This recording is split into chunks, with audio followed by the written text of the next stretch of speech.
Shalom, family and friends. Thank you for joining me. Let's talk about Hebrew marriage customs.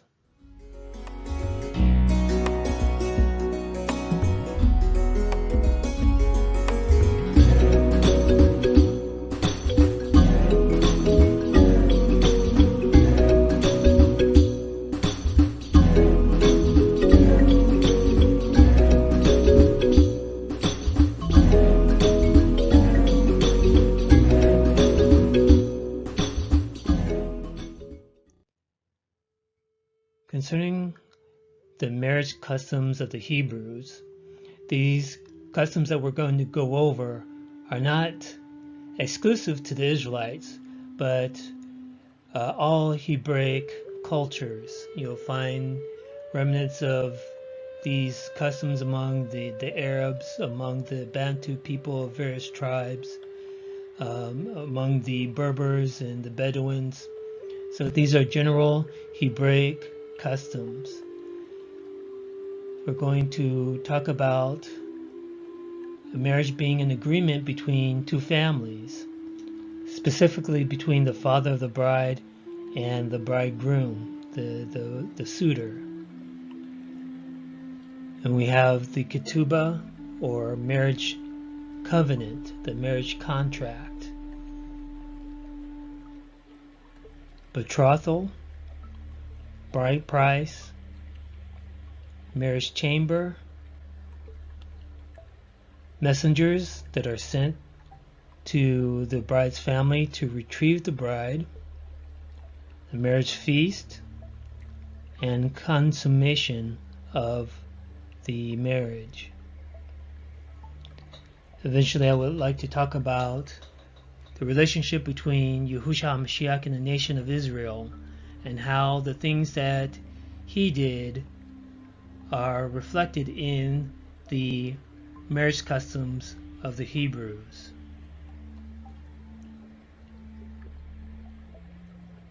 Bereshit chapter 24.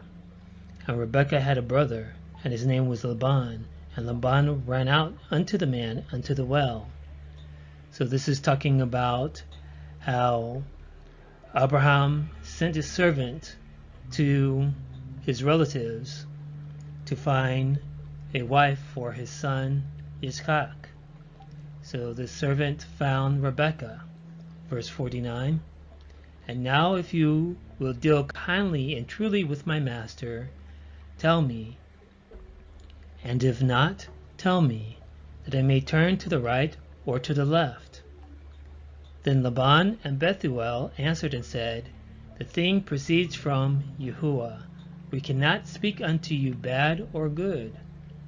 Behold, Rebekah is before you. Take her and go, and let her be your master's son's wife, as Yahuwah has spoken.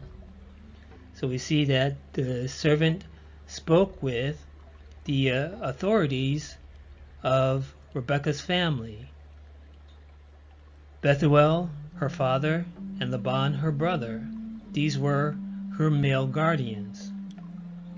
So the servant didn't just go to Rebekah and ask her, but first he got the permission from the male authorities in her family to take Rebekah as a wife for Yitzchak.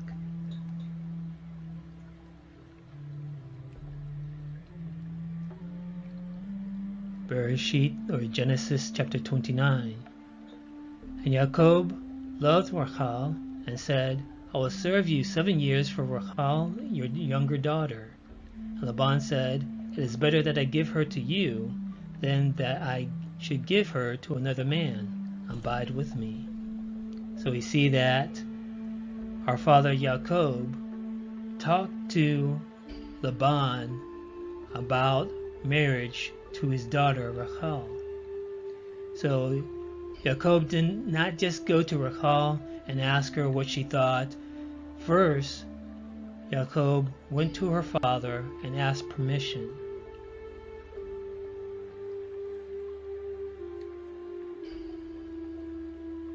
In Hebraic terms, a marriage is an agreement between two families.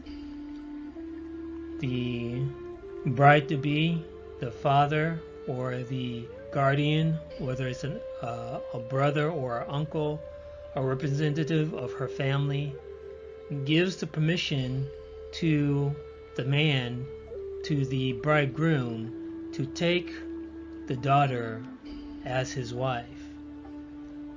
Without the permission of the father or the woman's guardian, the marriage would not be viewed as being valid in Hebraic culture.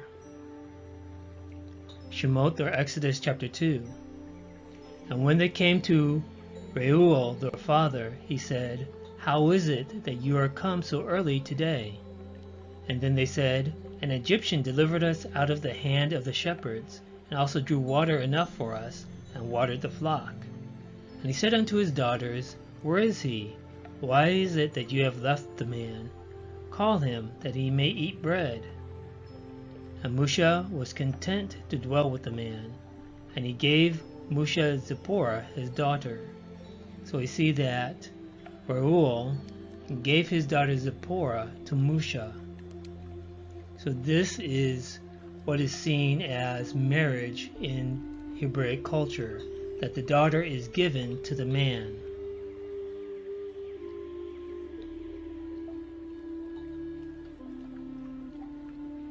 Shoftim, or Judges chapter 14. And Shimshon went down to Timnath, and saw a woman in Timnath of the daughters of the Philistines. And he came up and told his father and his mother, and said, "I have seen a woman in Timnath of the daughters of the Philistines.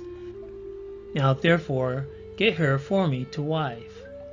So we see that even though Shimshon was a judge of Israel, he went to his parents and asked his parents to go to this woman's family to make an agreement, to ask for permission to take her as a wife for their son. Then his father and his mother said unto him, "Is there never a woman among the daughters of your brothers, or among all my people, that you go to take a wife of the uncircumcised Philistines?" And of course, it is our custom to take women from our own people, not to take women from foreign nations. And Shimshon said unto his father, "Get her for me, for she pleased me well." So here we see that, again, even though his parents were not happy about their son going after a foreign woman, Shimshon still asked his father to go to her family to make an agreement.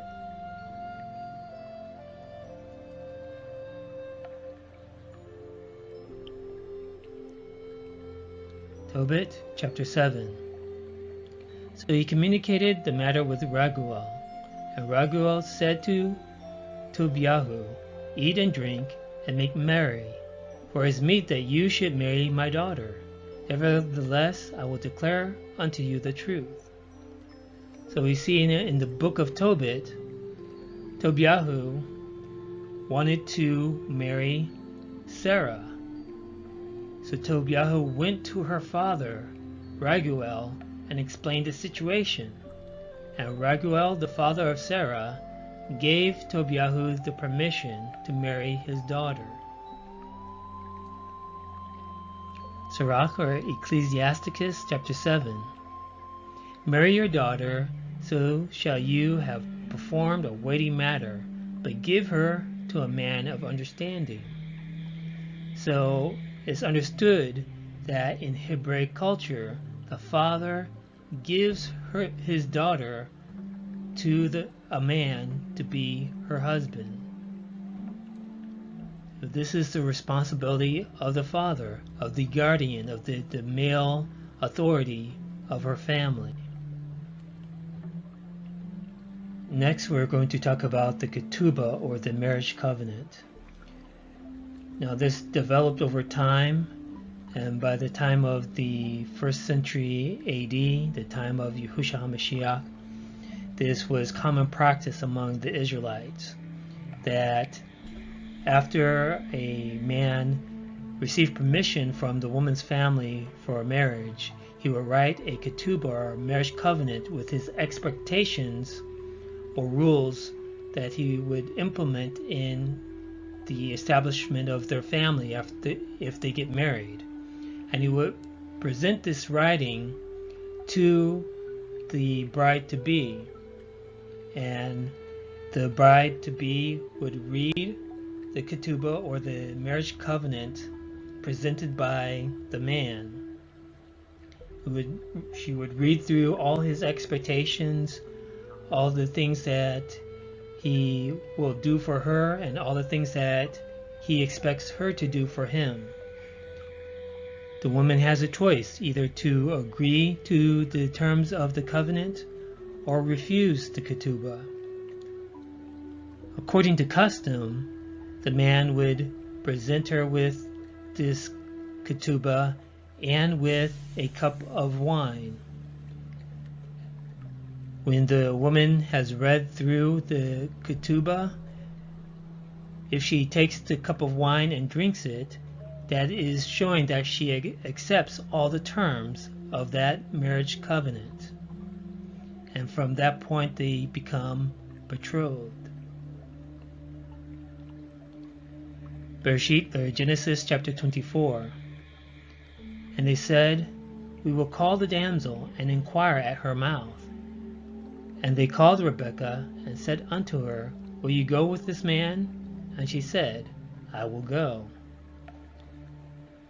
So, according to Hebraic custom, especially among the Israelites, we really don't believe in forced marriages. The woman is given a choice whether to accept the offer of marriage or not. Tobit chapter 7. But Tobiah said, "I will eat nothing here till we agree and swear one to another." Raguel said, "Then take her from henceforth according to the manner, for you are her cousin, and she is yours. And the merciful Elohim give you good success in all things." Then he called his daughter Sarah, and she came to her father, and he took her by the hand, and gave her to be wife to Tobiah, saying, "Behold, take her after the Torah of Musha, and lead her away to your father." And he blessed them, and called Edna his wife, and took paper, and did write an instrument of covenants, and sealed it. So we see here that after there was an agreement between Raguel and Tobiah, that they proceeded to write a ketubah.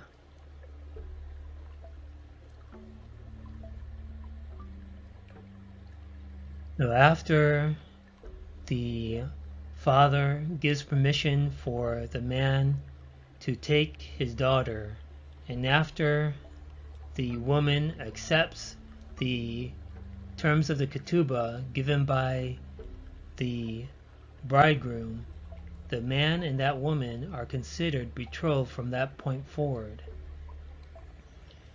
So when we look at the term for a husband that we use in English, that word comes from the Old Norse word husbondi, which means master of a house.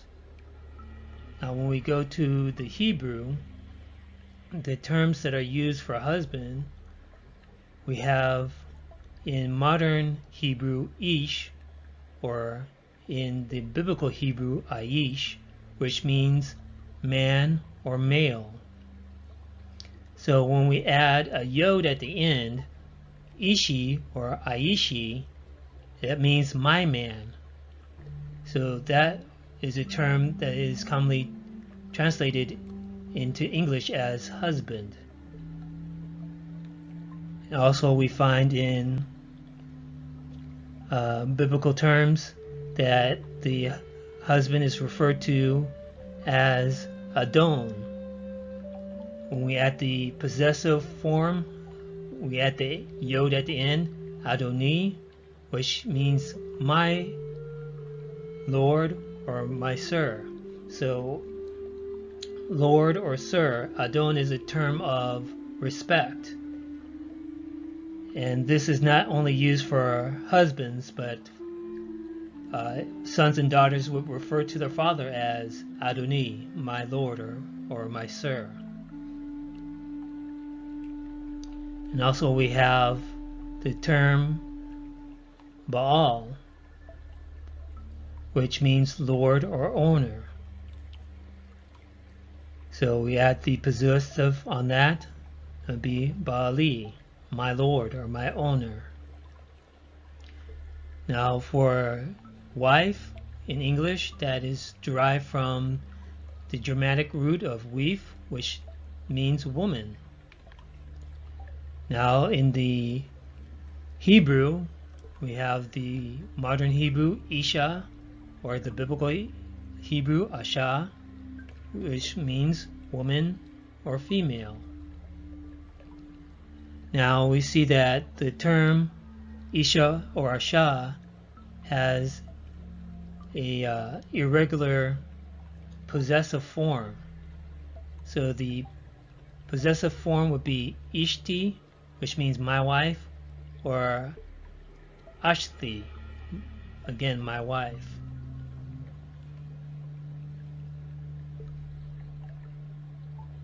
Bereshit or Genesis chapter 31. And she said to her father, Let it not displease my Lord that I cannot rise up before you, for the custom of women is upon me. And he searched, but found not the images. So this is Rachel talking to her father Laban, and she refers to her father as my Lord, or in Hebrew, Adoni. Chapter 18. Wherefore Sarah laughed within herself, saying, After I am waxed old, shall I have pleasure, my Lord being old also? Here we see our mother Sarah referring to our father Abraham as my Lord, or Adoni. Kefa Aleph, or 1 Peter chapter 3. Even as Sarah obeyed Abraham, calling him Lord, whose daughters you are, as long as you do well, and are not afraid with any amazement. So this term Adoni would be used by children addressing their father, and also by a wife addressing her husband. We see that Adon means firm, strong, Lord, master.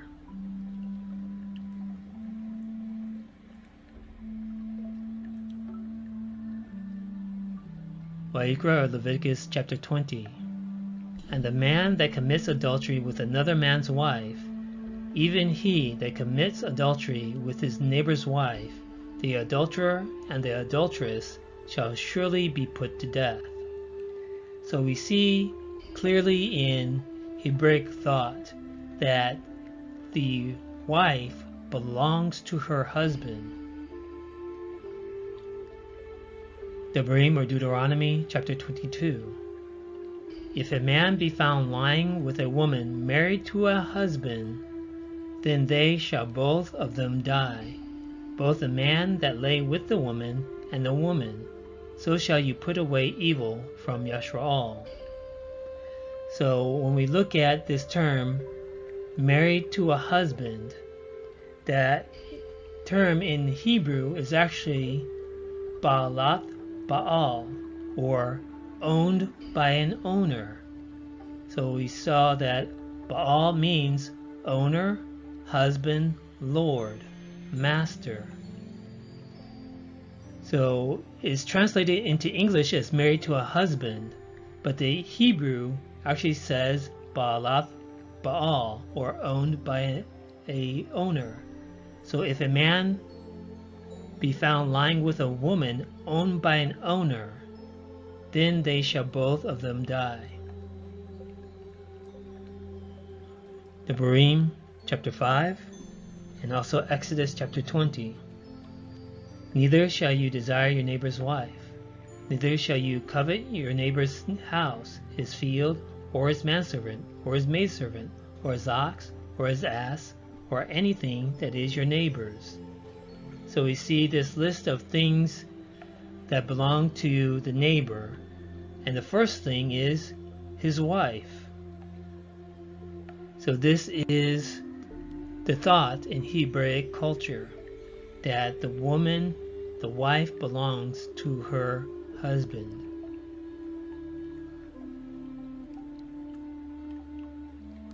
After the bridegroom receives permission from the woman's father, and after the man and the woman agree upon the terms of their marriage covenant, from that point on, they are considered betrothed or betrothed. The Hebrew word is ya'ad, which means to fix, appoint, assemble, meet, set, betroth, or betroth.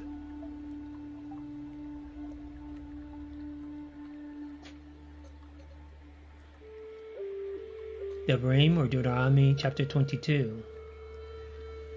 If a damsel that is a virgin be betrothed unto a husband, and a man find her in the city, and lie with her, then you shall bring them both out unto the gate of that city, and you shall stone them with stones that they die, the damsel because she cried not, being in the city, and the man because he has humbled his neighbor's wife.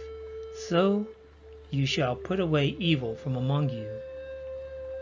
So we see that a woman is considered the wife of the man to which she's been betrothed to, even before the marriage feast and the consummation of the marriage. So a woman who's betrothed and sleeps with another man, they have the same death penalty as a woman who's married to a husband and sleeps with another man. Verse 25. But if a man find a betrothed damsel in the field, and the man force her, and lie with her, then the man only that lie with her shall die. But unto the damsel you shall do nothing. There is in the damsel no sin worthy of death. For as when a man rises against his neighbor and slays him, even so is this matter. So, again, here it makes the caveat that if this happens in a field where there are no people around that the woman can cry out to and cry out for help, then only the man receives the death penalty. Leviticus chapter 19. And whosoever lies carnally with a woman that is a bondmaid, betrothed to a husband, and not at all redeemed, nor freedom given her, she shall be scourged. They shall not be put to death, because she was not free. So now we have a caveat that if a master has a servant who is a woman, and that woman is betrothed to another man, and he has intercourse with that woman, and that the man to which the woman is betrothed to has not paid her dowry, has not paid the bride price, she was not given freedom at that point in time, then the punishment is that the woman is to be scourged. But there is no death penalty because she was not freed. She actually belonged to the man who owned her, the man to which she was a servant.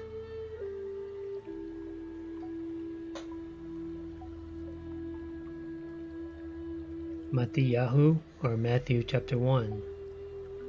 Now the birth of Yahushua HaMashiach was on this wise. When as his mother Miriam was espoused to Yusuf, before they came together, she was found with child of the Ruach HaKodesh, or the set-apart spirit. So we see here, in the so-called New Testament that Miriam was espoused to Yusuf. The word in Greek is mnesteuo, which means to woo her, ask her in marriage, to be promised in marriage, be betrothed or betrothed. So this is the same as the Hebrew ya'ad, which means betrothed. And you see that they were betrothed, and this is before they came together. This is before the marriage feast. This is before he sent messengers to bring her into his household. This is before the consummation of their marriage. Verse 19, then Yusuf, her husband, being a just man and not willing to make her a public example, was minded to put her away privily. So we see that they were only betrothed, but Yusuf was considered her husband. Being a just man, he was minded to put her away privily. And that is would be the same as in the Hebrew shalach, which means to send her out of his house, to abandon her. Because according to the Torah, again, there is a death penalty for adultery, even for a betrothed woman. However, in this time, we're talking about the 1st century AD, 1st century CE. Judea was under the control of Rome. Judea was actually, at this time, a Roman province. So the Romans had outlawed death penalties among the Yahudim. So the Yahudim were not able to put into practice the death penalties according to the Torah. For example, murder or adultery, things of that nature. They were restricted by the Romans from putting into practice the death penalty. Famous examples of this: when the Romans came into the land of Israel in the year 63 BCE under Pompey, the Romans all of a sudden said to the Jews, you no longer have the authority to carry out public executions. And the rabbis were in a big quandary. They said, we can't execute people. I mean, the Torah says if someone commits murder, we are to put him to death by 2 or 3 witnesses. What do we do? So the rabbis made takanot. And the takanot basically made it impossible to put someone to death in a public execution. They were takanot that said, well, we'll only execute people if the murderer is first warned by 2 witnesses before he commits the murder. And then the 2 witnesses who actually see the murder have to be 2 separate witnesses. Where does it say that in Scripture? Nowhere. But those were takanot. And they were designed to create a situation where the rabbis would never carry out the death penalty. In fact, in the entire history of the Sanhedrin, after the Romans came in the year 63 BCE, there was not one single execution that was ever carried out by the rabbis, by the Sanhedrin. Because the Romans forbade them to do that. It was their exclusive right. So let's compare the KJV version of Matthew, which is translated from the Greek, to the Shem Tov Matthew, which is translated from the Hebrew. And if you want to learn more about the Shem Tov Matthew, you can research that. So in the KJV, then Yusuf, her husband, being a just man and not willing to make her a public example, was minded to put her away privily. So let's look at it in the Shem Tov translation. Yusuf was a righteous man and did not wish to dwell with her. Of course, he was righteous. Righteousness is the fulfilling of the Torah. So he did not wish to dwell with her, nor to expose her by bringing her to shame or to bind her over to death. He rather wished to conceal her. So again, the Yahudim had no authority under the Roman rule to enact the death penalty. So just like the Pharisees and the leaders of the Yahudim had to appeal to Pilate to put Yahushua HaMashiach to execution, Yusuf would have had to appeal to the Roman powers in order to put Miriam to death for her adultery, or perceived adultery. Of course, we understand that Yahushua HaMashiach was conceived under the power of the Ruach HaKodesh.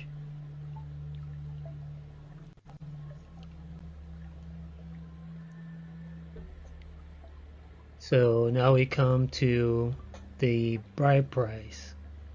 The bride price can come at any point in time. It is an agreement between the bridegroom and the father of the woman.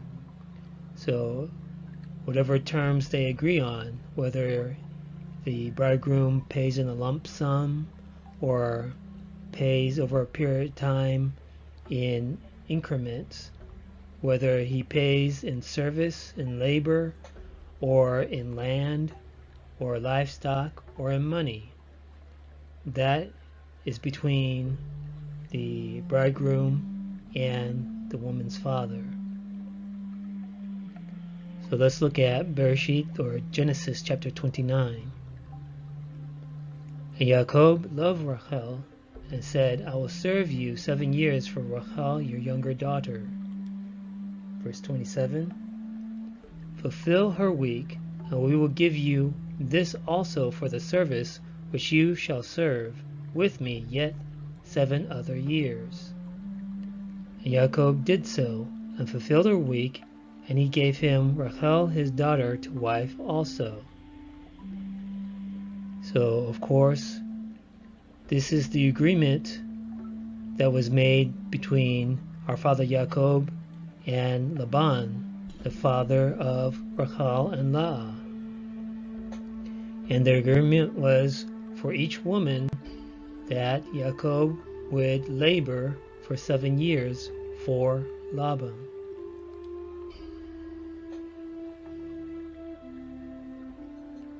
Chapter 31. Rachel and Leah answered and said unto him, Is there yet any portion or inheritance for us in our father's house? Are we not counted of him strangers? For he has sold us, and has quite devoured also our money. The Hebrew word makar means to sell. As merchandise, a daughter in marriage, or, again, a daughter into slavery as a handmaid.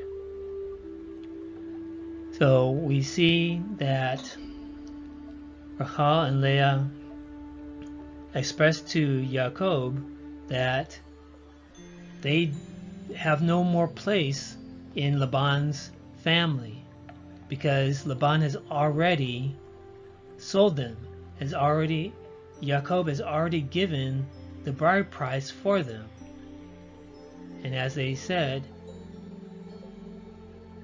he has sold us and has quite devoured also our money. In other words, Laban has already accepted the 14 years of service that Jacob did for him in exchange for his daughters. Shemot, or Exodus chapter 21. And if a man sell his daughter to be a maidservant, she shall not go out as the menservants do. So again we see this term makar. And the term maidservant is from the Hebrew amah, which means maidservant, female slave, maid, handmaid, concubine. Verse 8. If she please not her master, who has betrothed her to himself, then shall he let her be redeemed. To sell her unto a strange nation he shall have no power, seeing he has dealt deceitfully with her. So, if a man sells his daughter as a maidservant or as a concubine to another man who has betrothed her to himself, that man is seen as her master. And if he has betrothed her unto his son, he shall deal with her after the manner of daughters. So in verse 9, it's talking about a situation where a man has sold his daughter to another man. That man is buying that daughter to give to his son. So it is saying that he shall deal with her, he shall treat her as his daughter-in-law.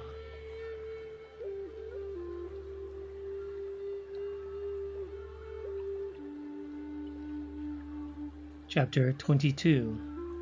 If a man entice a maid that is not betrothed, and lie with her, he shall surely endow her to be his wife. If her father utterly refuse to give her unto him, he shall pay money according to the dowry of virgins. And that surely endow is translated from the Hebrew mahar, which means to obtain or acquire by paying purchase price, give a dowry. So if a man sleeps with a virgin, and that virgin does not belong to any man, is not betrothed to anyone, that man must pay the dowry, must give the bride price. If her father utterly refuse to give her unto him, he shall pay money according to the dowry of virgins. In this situation, a man sleeps with a virgin without permission of the woman's father. That man must pay the bride price, must pay the dowry to the father. And even if the father of the woman refuses to give her to the man as a wife, that man who took her virginity must pay the price of her dowry. Devarim chapter 22.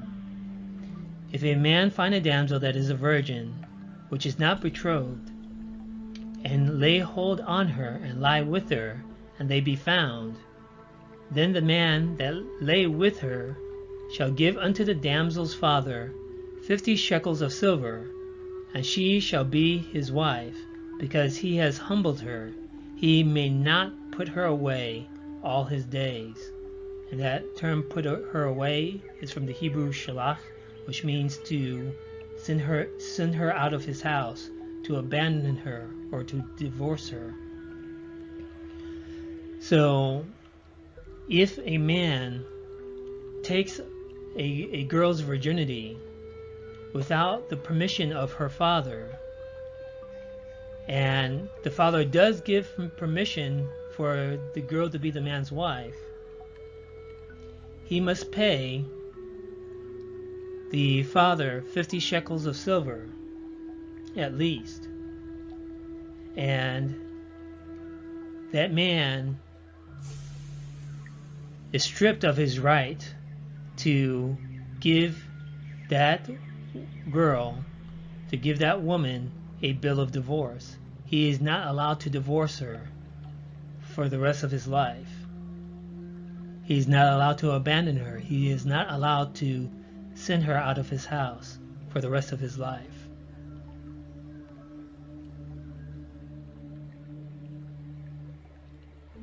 So when we look at the 50 shekels of silver for the price of her virginity, the biblical shekel is 11.4 grams.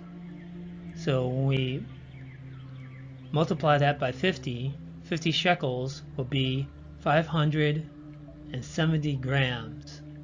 So that would be 570 grams of silver. So at the time of this recording, 575 grams of silver is the equivalent of about 460 US dollars. So this is what a man must pay, even if the father refused to give the girl to him as his wife.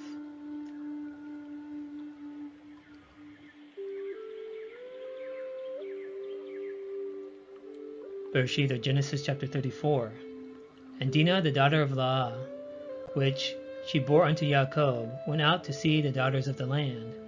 And when Shechem, the son of Hamor, the Hivite, prince of the country, saw her, he took her and lay with her and defiled her. And his soul clave unto Dinah, the daughter of Yaakov, and he loved the damsel, and spoke kindly unto the damsel. And Shechem said unto her father and unto her brothers, Let me find grace in your eyes, and what you shall say unto me I will give. Ask me never so much dowry and gift, and I will give according as you shall say unto me, but give me the damsel to wife. So we see that Shechem of another nation did a disgraceful thing to Dinah, the daughter of Yaakov, but you see that he turned around because he loved her and desired to make things right. He went to Yaakov, the father of Dinah, and asked what they require for dowry and gift so that Dinah could be his wife.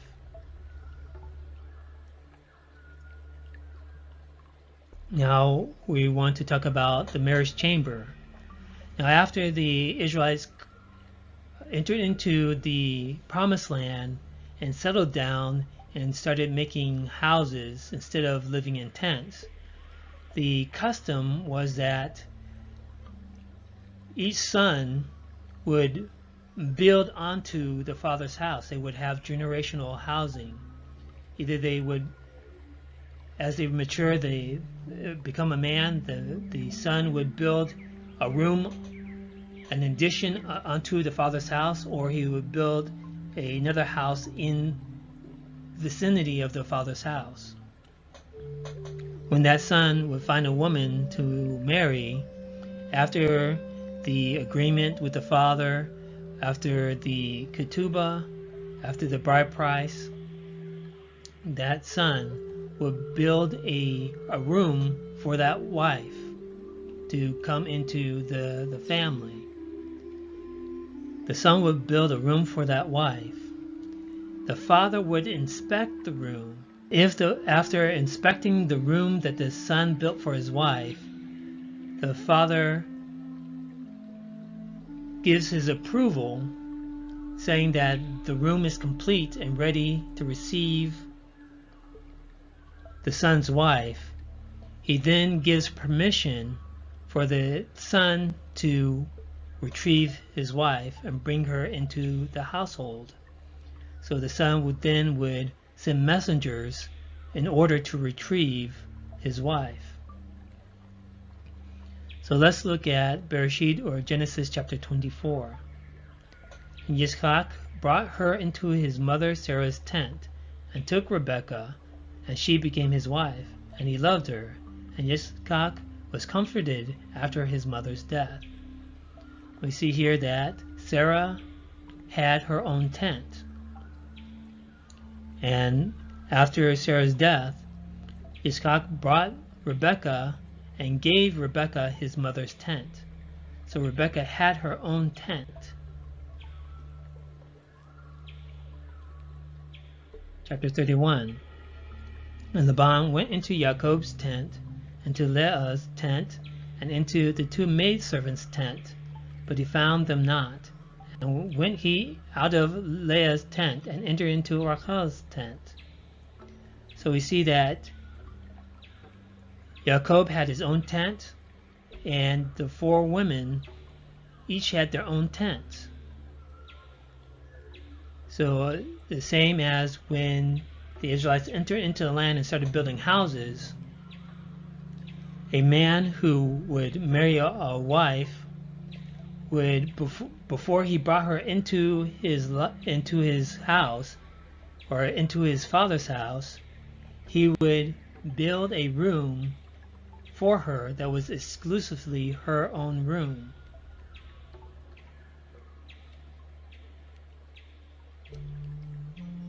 The Tehillim, or Psalm chapter 19, which is as a bridegroom coming out of his chamber and rejoices as a strong man to run a race. The term chamber or room is the Hebrew chuppah, which means chamber, room, canopy, closet. Yael, or Joel chapter 2, gather the people, sanctify the congregation, assemble the elders, gather the children and those that suck the breasts. Let the bridegroom come forth of his chamber, and the bride out of her closet. So the term there, chamber, is chadar, and again, closet is chuppah. So the bride has her own room that is separate from the man's room.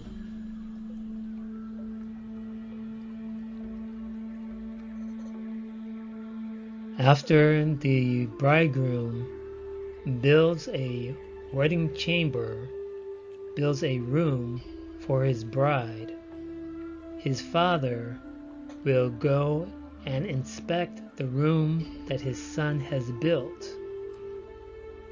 And after the father inspects the room that his son has built, if he gives his approval saying that this room is now complete, this room is now ready to receive your bride, then messengers are sent from the bridegroom's family to the bride's family to announce the wedding feast.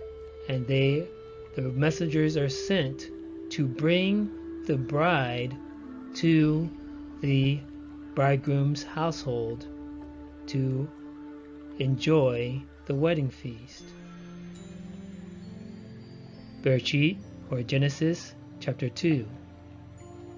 And Yahuwah Elohim caused a deep sleep to fall upon Adam, and he slept.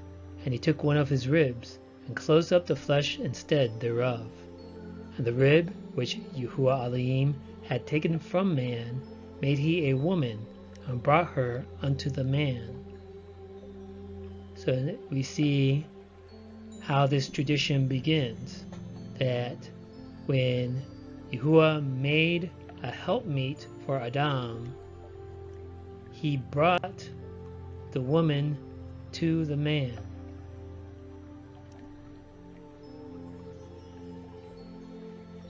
Chapter 24. And they called Rebekah and said unto her, Will you go with this man? And she said, I will go. And they sent away Rebekah their sister, and her nurse, and Abraham's servant, and his men. And Rebekah arose, and her damsels, and they rode upon the camels, and followed the man. And the servant took Rebekah, and went his way. And the servant told Yitzchak all the things that he had done. And Yitzchak brought her into his mother Sarah's tent, and took Rebekah, and she became his wife, and he loved her, and Yitzchak was comforted after his mother's death. So we see that Father Abraham sent his servant to get a wife for his son Yitzchak, and the servant, as a messenger, went and completed his mission and brought back the bride for Yitzchak.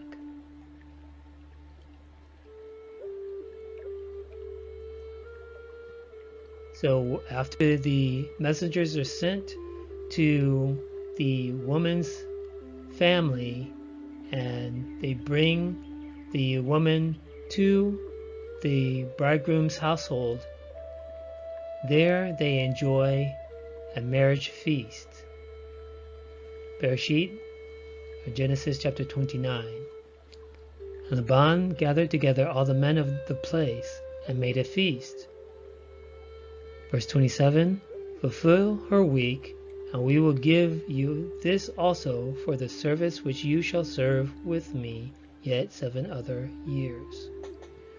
So according to Hebraic custom, a marriage feast would last 7 days. After the nation of Israel received the Torah and entered into the land, it actually became a custom that the Feast of Tabernacles, Chag Sukkot, would be the season of marriage. Just like in the West and in places like the United States, there's a certain season where most marriages are arranged in June. So for the ancient Israelites, it was during the Feast of Tabernacles. Of course, the Feast of Tabernacles is also 7 days.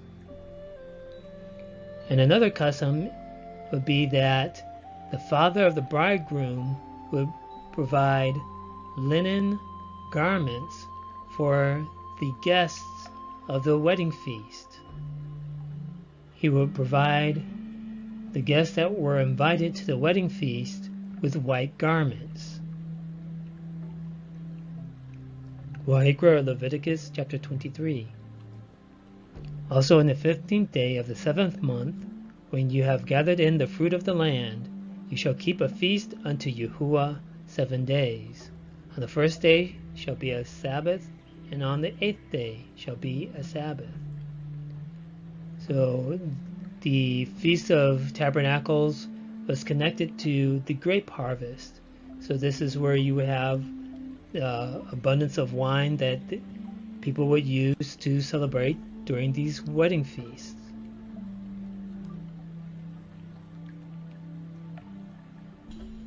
Shoftim, or Judges chapter 14. So his father went down unto the woman, and Shimshon made there a feast, for so used the young men to do. And it came to pass, when they saw him, that they brought 30 companions to be with him. And Shimshon said unto them, I will now put forth a riddle unto you. If you can certainly declare it me within the 7 days of the feast, and find it out, then I will give you 30 sheets and 30 changes of garments. But if you cannot declare it me, then shall you give me 30 sheets and 30 change of garments. And they said unto him, Put forth your riddle, that we may hear it. So this is Shimshon, the judge, having a wedding feast. Of course, according to custom, the wedding feast would last 7 days. Matthew chapter 22. The kingdom of heaven is like unto a certain king, which made a marriage for his son. And when the king came in to see the guests, he saw there a man which had not a wedding garment.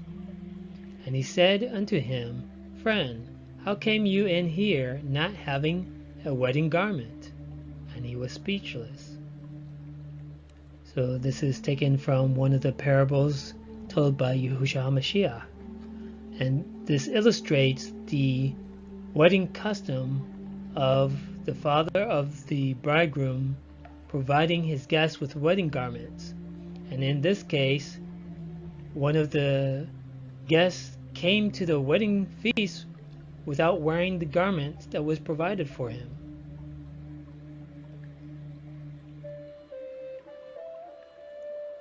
Of course, the wedding feast would last 7 days.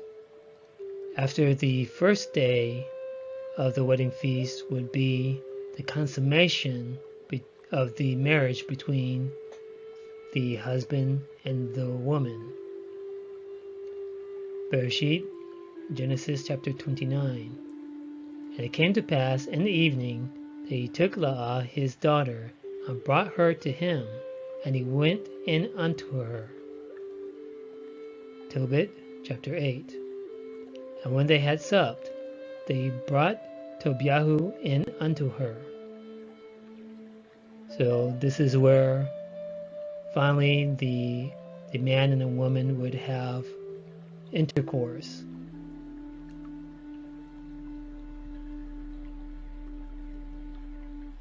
Devarim or Deuteronomy chapter 22.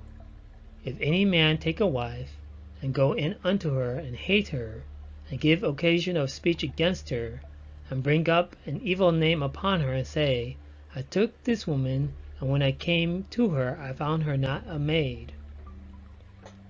So this case is talking about a man who has been given a woman, expecting her to be a virgin, and he accuses her of not being a virgin. So this would not include a situation where a man is approaching a woman and making an agreement with a woman that he already knows that she is not a virgin.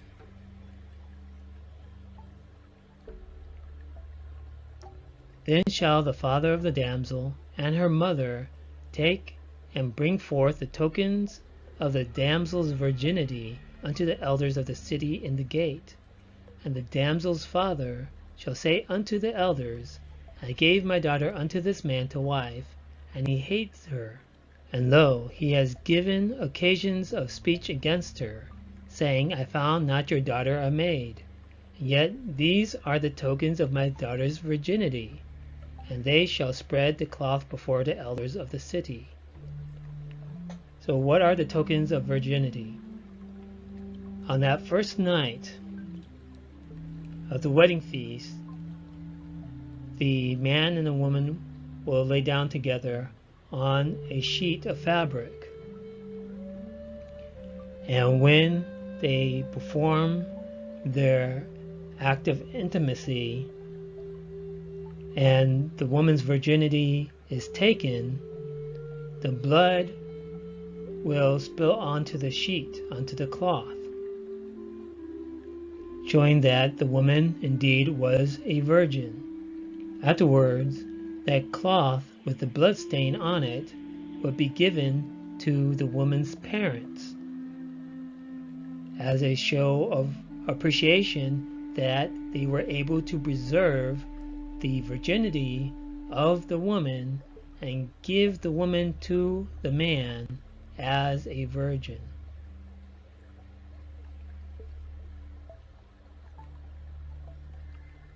And the elders of the city shall take the man and chastise him, and they shall immerse him in 100 shekels of silver, and give them unto the father of the damsel, because he has brought up an evil name upon a virgin of Yashrael, and she shall be his wife.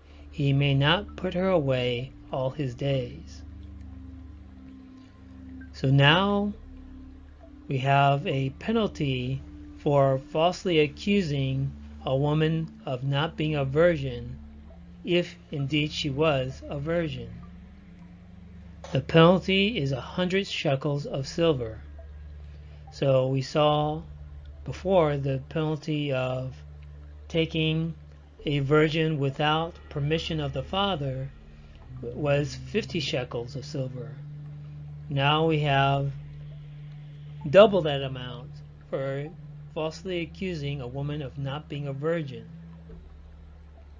So this would amount to almost $1,000 USD. Also in this case, the man loses his right to divorce her.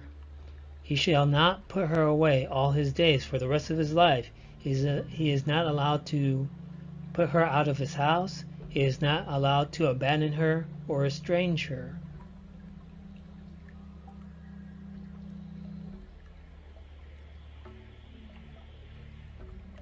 Verse 20. But if this thing be true, and the tokens of virginity be not found for the damsel, so if a man accuses a woman of not being a virgin, and of course this is in the case where he is expecting the woman to be a virgin. If he already knows that she is not a virgin before making the agreement with the family, then this is of course nullified. Then they shall bring out the damsel to the door of her father's house, and the men of her city shall stone her with stones that she die, because she has wrought folly in Yashrael, to play the whore in her father's house. so shall you put evil away from among you. So if it's true that this bridegroom expecting the bride to be a virgin and finding out that she is not a virgin, the penalty is for that woman to be stoned to death.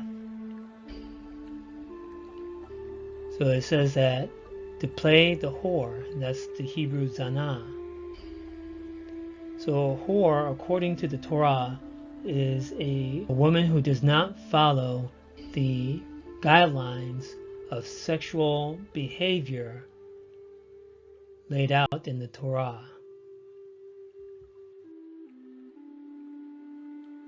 Vayikra, Leviticus chapter 19.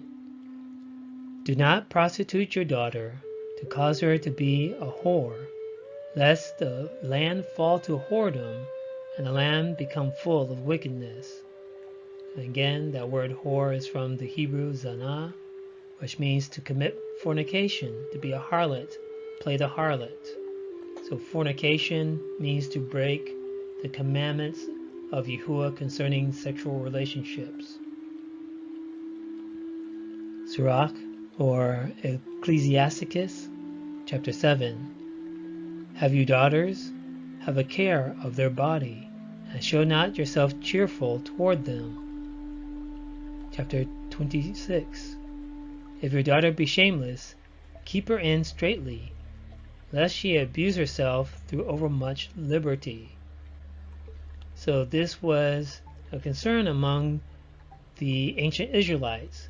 The father had a responsibility to preserve the virginity of his daughter and to present his daughter to a worthy man as a virgin. So as we endeavor to return to the ancient pathways and endeavor to understand Yahuwah and his Torah, we need to understand the culture that he gave to our people, the culture that he gave to the Israelites. Yahuwah, thank you for the culture that you have given your people. Help us to understand and return to the ancient paths of righteousness.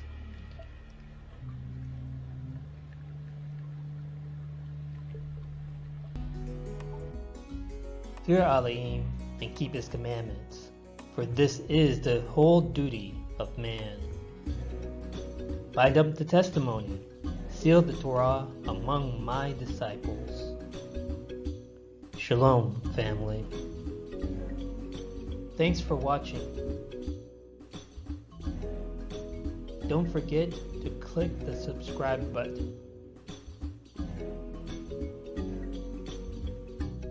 Like, comment, and share.